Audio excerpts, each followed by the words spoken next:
नमस्कार, आप देख रहे हैं डीपीडी न्यूज और मैं हूं आपके साथ शिवानी शर्मा। एक बार फिर सहारनपुर की छोटी बड़ी हर खबरों के साथ। उम्मीद है आपने हमारे चैनल को सब्सक्राइब जरूर कर लिया होगा। कल यानी 31 अक्टूबर को करवा चौथ का त्योहार धूमधाम के साथ देश भर में मनाया जाएगा। त्योहार की रौनक बाजारों में, गलियों में दिखाई दे रही है। जगह जगह लगी दुकानों में महिलाएं खरीदारी करने के लिए पहुंच रही है। वहीं सहारनपुर की बात करें तो सहारनपुर के बाजारों में ग्राहकों की रौनक लौट आई है, जिससे दुकानदारों में भी खुशी व्याप्त है। करवा चौथ की खास कवरेज करने के लिए हमारी टीम सहारनपुर के गौरी शंकर चूड़ी बाजार स्थित जैन साहब चूड़ी वाले की दुकान पर पहुंची, जहां मौजूद महिलाएं अपनी पसंदीदा चूड़ियों की खरीदारी करने में लगी हुई थी।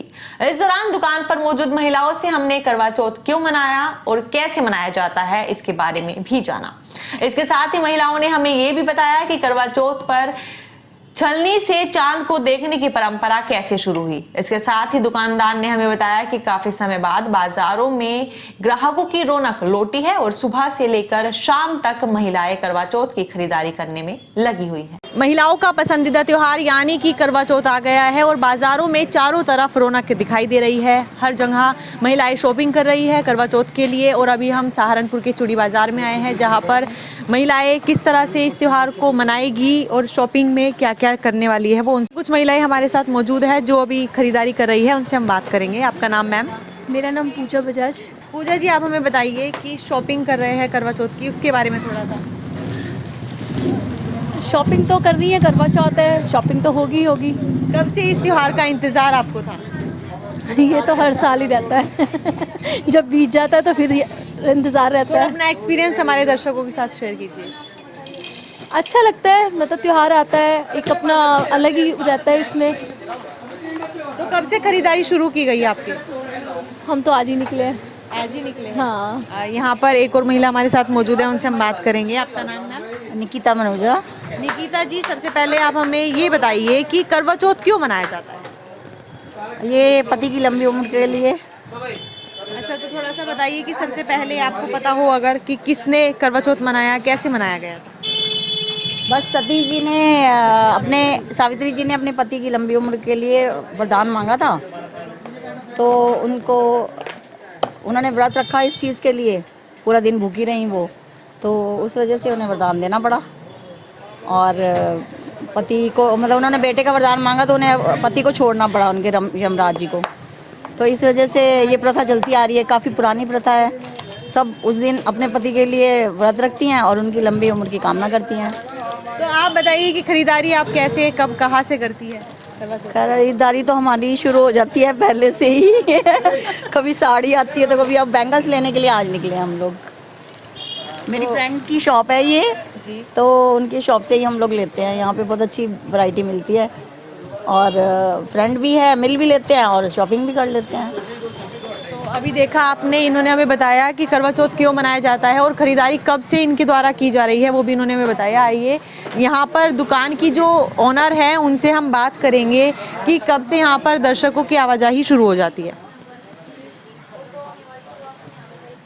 सर, आपका नाम? मेरा नाम अनुज जैन। अनुज जी, आप बताइए, जैसे अभी त्योहारी सीज़न है, फेस्टिवल सीज़न है, तो कब से यहाँ पर कस्टमर की आवाजाही शुरू रहती है? देखिए, मेरा होलसेल का भी काम है और रिटेल का भी काम है। तो लगभग 1 महीने पहले से ही करवा चौथ की तैयारी जो कस्टमर होते हैं, रिटेलर्स जो हमारे ले जाने वाले हैं, वो करने शुरू कर देते हैं। और रिटेल के जो सेट्स वगैरह जैसे आप देख रहे हैं बनने, लगभग 4-5 दिन से पूरी तरीके से रौनक है, बाजार में पूरी चौलर है। आप पूरा अपना दुकान का एड्रेस हमारे दर्शकों को बताइए। जी, मेरी दुकान फैंसी कंगन स्टोर जैन बैंगल्स के नाम से है, गौरी शंकर बाजार में। लगभग 50 साल पुरानी मेरी फर्म है और लगभग 50 वर्षों से पहले हमारे फादर इसी शॉप को चलाते थे और अब मैं चला रहा हूँ और अब मेरा बेटा भी इसमें इन्वॉल्व हो गया है।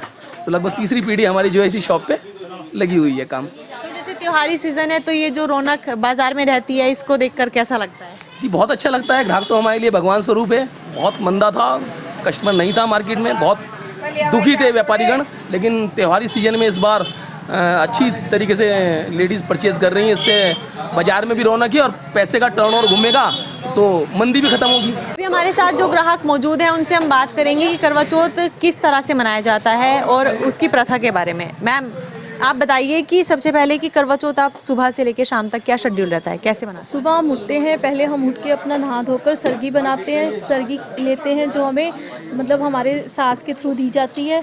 उसके बाद सरगी लेने के बाद हम लोग अपना मंदिर वगंदिर जाते हैं, खाकर मंदिर जाते हैं। उसके बाद आकर बस फिर सारा दिन वही रूटीन रहता है। लेकिन शाम को जब कथा का टाइम होता है फिर हम लोग अपना तैयार होते हैं, बैंगल्स वगैरह डालिए और अपना तैयार होते हैं। उसके बाद कथा सुनने जाते हैं और रात को चांद पूजते हैं, रात में छलनी में चांद भी देखते हैं हम लोग। हैं? तो ये जो छलनी में चांद देखने की प्रथा है, ये कब और कैसे शुरू हुई है? आप ये बहुत पुरानी हम जो कथा सुनते आ रहे हैं उसमें यही बोला जाता है कि 7 भाइयों की एक बहन थी और वो अपने मायके में आई हुई थी, और जब वो मायके में रह रही थी तो उसको सारा दिन निर्जला व्रत करते हुए देखा उसके भाइयों ने। उनसे रहा नहीं गया कि हमारी बहन सुबह से लेकर शाम तक भूखी है, तो उन्होंने क्या करा, एक डुप्लीकेट चांद सा बना के और उसको छलनी में पुजवाया, जिससे उसके हस्बैंड, उसने यहाँ चांद पूजा तो उधर से उसको खबर आई कि उसके हस्बैंड की डेथ हो गई। फिर लेकिन वो उसने पूरा 1 साल अपने पति की पूरी तपस्या की, तो वो नेक्स्ट ईयर फिर उसने व्रत किया, फिर उसने प्रॉपर छलनी में चांद देखा और उससे उसके पति में जान आ गई। जो करवा माँ होती हैं उन्होंने, तब से ये जो प्रथा है ये चली हाँ ये प्रथा चली आ रही है। तो अभी आपने देखा कि छलनी में, ये तो आप सबको पता होगा कि छलनी में चांद को देखा जाता है, लेकिन क्यों देखा जाता है ये अभी आपने जाना। तो अभी के लिए इतना ही। हमारे चैनल को लाइक एंड सब्सक्राइब जरूर करें। उत्तर प्रदेश के कानपुर में कारोबारी के बेटे के अपहरण के बाद हत्या से हड़कंप मच गया। कारोबारी के बेटे का शव उसी की महिला टीचर के घर से बरामद हुआ है। बता दें कि कानपुर में एक बड़े कपड़ा व्यापारी के बेटे कुशाग्र की हत्या कर दी गई है। घर वालों की माने तो 10वीं कक्षा का छात्र कुशाग्र कोचिंग के लिए सोमवार की शाम अपने घर से निकला था, लेकिन वापस नहीं लौटा। इसी बीच घर वालों को फिरौती वाला लेटर मिला जिसमें लिखा था कि अगर बच्चा चाहिए तो 30 लाख की फिरौती देनी पड़ेगी, जिसकी जानकारी तुरंत पुलिस को दी गई। पुलिस ने जांच पड़ताल शुरू की तो मैटर कुछ और ही निकला। कुशाग्र की ट्यूशन टीचर और उसके बॉयफ्रेंड को हिरासत में लेकर उनसे पुलिस ने पूछताछ की। इसके बाद दोनों ने सारी बात कबूल ली, जिसके आधार पर पुलिस ट्यूशन टीचर रचिता के घर जा पहुंची, जहां स्टोर रूम में कुशाग्र की डेड बॉडी मिली। बता दें कि कुशाग्र अपनी मर्जी से ट्यूशन टीचर के घर गया था, जिसका सीसीटीवी फुटेज भी सामने आया है। मामले में ट्यूशन टीचर और उसका बॉयफ्रेंड के साथ कुशाग्र का दोस्त भी शामिल है। फिलहाल पुलिस ने तीनों आरोपियों को गिरफ्तार कर लिया है। उत्तर प्रदेश के नोएडा में एक बार फिर से कुत्ते को लेकर झगड़ा होने का मामला सामने आया है, जहां विवाद इतना बढ़ गया कि एक रिटायर्ड आईएएस अफसर ने महिला को थप्पड़ मार दिया। यह घटना सेक्टर 108 के पार्क लॉरेंट सोसाइटी की बताई जा रही है। घटना का सीसीटीवी फुटेज सोशल मीडिया पर जमकर वायरल हो रहा है। जानकारी के मुताबिक सोमवार को पार्क लॉरेंट सोसाइटी में रहने वाले रिटायर्ड आईएएस अधिकारी आरपी गुप्ता लिफ्ट से जा रहे थे, तभी एक महिला अपने पालतू कुत्ते को लेकर लिफ्ट में आने लगी। इस पर आरपी गुप्ता ने कुत्ते को लिफ्ट में लाने पर आपत्ति दर्ज कराई और कुत्ते को बाहर निकालने के लिए कहा, लेकिन महिला ने ऐसा करने से इनकार कर दिया। आरपी गुप्ता लिफ्ट में कुत्ते का वीडियो बनाने लगे, जिसके बाद महिला उनके हाथों से फोन लेकर फेंक देती है। इस पर आरपी गुप्ता गुस्से से आग बबूला हो महिला को थप्पड़ जड़ देते हैं, जिसके बाद दोनों के बीच लिफ्ट के बाहर भी हाथापाई होती है। वहीं घटना की सूचना मिलने पर पुलिस भी मौके पर पहुंची और इस मामले की जांच शुरू कर दी गई। पुलिस द्वारा सीसीटीवी फुटेज के आधार पर जांच की जा रही है। पुलिस जांच के बाद आगे की कार्यवाही की बात कह रही है। पुलिस द्वारा त्वरित कार्रवाई करते हुए ठगों के चंगुल से 50 लाख रुपए वापस करवाने पर इंडियन आर्मी के सेवानिवृत्त कर्नल साहब द्वारा सहारनपुर के वरिष्ठ पुलिस अधीक्षक डॉक्टर विपिन ताड़ा को प्रशंसा पत्र देकर आभार व्यक्त किया गया। जानकारी के मुताबिक बीते दिन 30 अक्टूबर को देहरादून निवासी इंडियन आर्मी के सेवानिवृत्त कर्नल बलबीर सिंह ने सहारनपुर के वरिष्ठ पुलिस अधीक्षक डॉक्टर विपिन ताड़ा से भेंट कर पुलिस द्वारा की गई त्वरित कार्रवाई पर अपनी प्रशंसा व्यक्त करते हुए धन्यवाद दिया एवं एक प्रशंसा पत्र वरिष्ठ पुलिस अधीक्षक डॉक्टर विपिन ताड़ा को भेंट किया। सेवानिवृत्त कर्नल बलबीर सिंह ने पुलिस का धन्यवाद करते हुए कहा कि इस घटना से पहले उनके मन में पुलिस को लेकर पूर्वाग्रह था, लेकिन जिस तरह से पुलिस ने उनकी मदद करते हुए पैसे वापस दिलाए उसके लिए वह हृदय से आभारी है। अच्छा, मेरा नाम कर्नल बलबीर सिंह है। 2021 में मैं रिटायर हुआ हूँ और रिटायरमेंट के बाद में एक गैंग है महेश त्यागी और बुद्धा दल उसका नाम था। उन्होंने मेरे से 50 लाख लैंड डील में RTGS करवाए थे। वो फेक गैंग था, number 1। Number 2, SSP Saharanpur doctor Vipin Tanda ji, इनके पास में आया, मुझे बहुत अच्छा सपोर्ट दिया गया और उनके मेहनत, कंप्लीट पुलिस टीम की मेहनत की वजह से मेरा पैसा 14 मंथ्स के बाद में मेरे अकाउंट में वापस आ गया। जी, कई लोगों के साथ ऐसे प्रकरण सामने आए हैं जिसमें कि कुछ और ज़मीन दिखाए, पेपर कुछ और दिखाए और कहीं और की ज़मीन बेच दी, या फिर लालच देकर कैश ले लिया गया और ज़मीन नहीं दी गई, बाद में फरार हो गए। तो इस प्रकार के जितने भी लोग आते हैं उनकी जांच हम राजपत्रित अधिकारी के द्वारा करवाते हैं और यदि उसमें प्रकरण सही पाया जाता है तो मुकदमा दर्ज कर कार्रवाई की जाती है।